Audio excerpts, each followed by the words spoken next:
Hey everyone, welcome to the third video of Darth Vader and the Ninth Assassin comic. As requested, you guys wanted to see this issue finish, so in today's episode, we're going to cover issue 4 of 5. This one's actually more interesting than the rest because it follows Vader's journey into the ancient temple and the hooded figures that he meets there. Now, as I mentioned in the last video, I want you to pay close attention to these guys that we're about to meet. They seem to fit the description of the Acolytes of the Beyond, which have purchased Vader's lightsaber in the new canon Aftermath novels. There are 3 of them, they wear long cloaks, and they bear the tattoo of an ancient cult. Not to mention, we'll also meet the High Priest at the end of the video. I think we may get some ideas here just about what might be going on in episode 8 in regards to Vader's weapon, and if we don't, well, the legend stories are still some of my favorite and worth the read for sure. I've talked enough. Let's begin where yesterday's story ended. Welcome, says the mysterious hooded figure as he walks towards Vader in the greenly lit room. Vader looked around himself as he saw these men and women bowing to him as if he were some sort of god. As the man drops to the floor, he welcomes Vader to the temple of the Headless Snake, looking up at him, revealing his disfigured, melted face. We've been expecting you.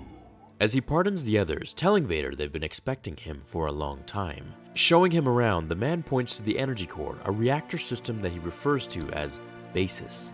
An energy system that nourishes their crops, provides light, and protects their way of life, keeping the people and the temple free. As Vader continues to follow the old man, he leads him to a wall of cave paintings. Now this is where the story gets very interesting. All of these paintings show Vader as their high and mighty god. This is depicted the same in Egyptian hieroglyphics, where the men all bow to the gods or the pharaohs, which are usually 10 times the size of a regular person.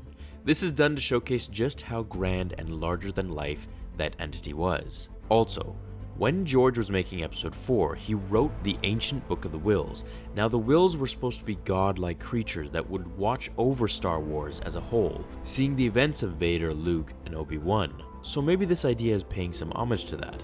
Either way, let's continue. As we look at the wall, the man explains to Vader that these drawings were made thousands of years before by their ancestors and served as a blueprint to the new generation on how to live and what to worship. As Vader cuts him off, he doesn't care much for this. He asks to see how the weapon works. As they continue to see the High Priest, the man tells Vader not to worry about the temple's members, literally killing each other and fighting to the death in plain view, telling him it's simply their way of living.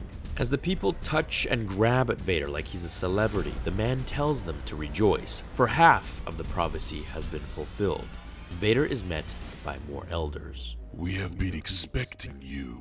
Only you can slay the Jedi Snake. One who can destroy the Empire Snake. One who can bring chaos to the galaxy at last. You dare speak of rebellion in front of me.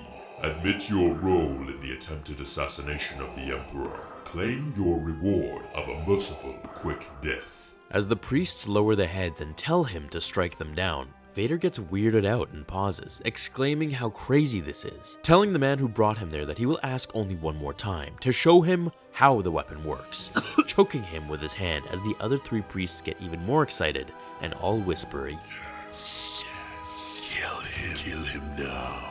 Taking him to the purification room just before he meets the High Priest, Vader puts his face towards the glowing green cauldron in the middle of the circular room, as the man tells him to simply just look. As Vader sees his reflection, he is immediately cast into another dimension, or so he believes.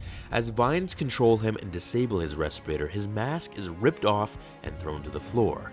We can see Anakin's blue eyes as he watches a Mustafar-aged Obi-Wan and himself, after Mustafar, fighting to the death. As they exchange blow for blow, Vader gets the upper hand and finishes his old master in a swift strike, finally getting revenge. As his eyes dart to the corner, he sees himself being electrocuted by the only man who possesses him, Palpatine.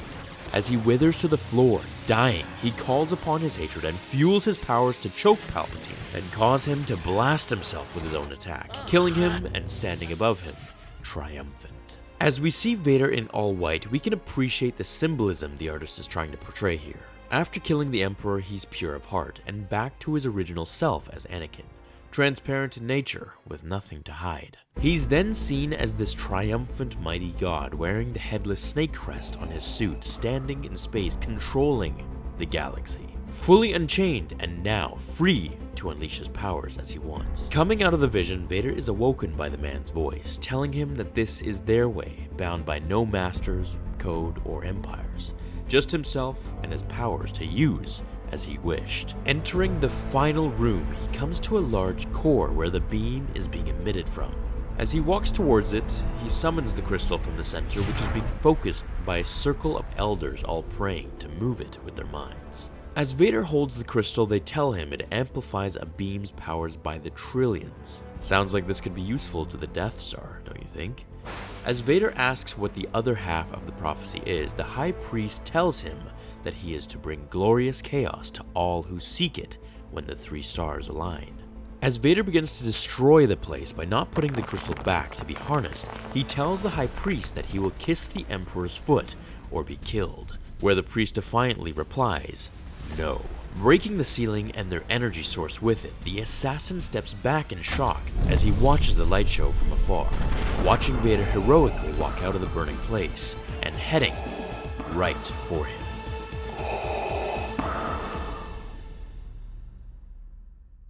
Okay, so something I want to touch on here, besides the whole Death Star crystal bit, Vader basically saw his most inner desires for the things he needs to do if he wants to be a part of the clan, and to be free of his chains. He needed revenge against Obi-Wan, and to kill Sidious. Only then would he have come to terms with himself, which was shown by his suit having turned white. If these images were drawn over 1,000 years ago, then perhaps were these the ancestors that drew the prophecy of the Chosen One. As we can see, these are not Jedi nor Sith, as Palpatine exclaimed in the first video that I did. And in episode 8, Luke says that Jedi must end. So there's definitely something here that we can connect. And we can also see that if he did kill Obi-Wan and Sidious, then he would have restored balance to the Force, as he would have killed the Jedi and the Sith, making his suit white, symbolizing purity. So what did you guys think of today's episode? Are you a fan of the comics that I cover? Do you like the content so far? Let me know your feedback below. I always read them even if I don't get to reply to all of them. If you want part 5 covered tomorrow, let me know as well. Thanks for watching, everyone. I hope you all have a great day, my friends. See you tomorrow, but until then, remember, The Force will be with you always.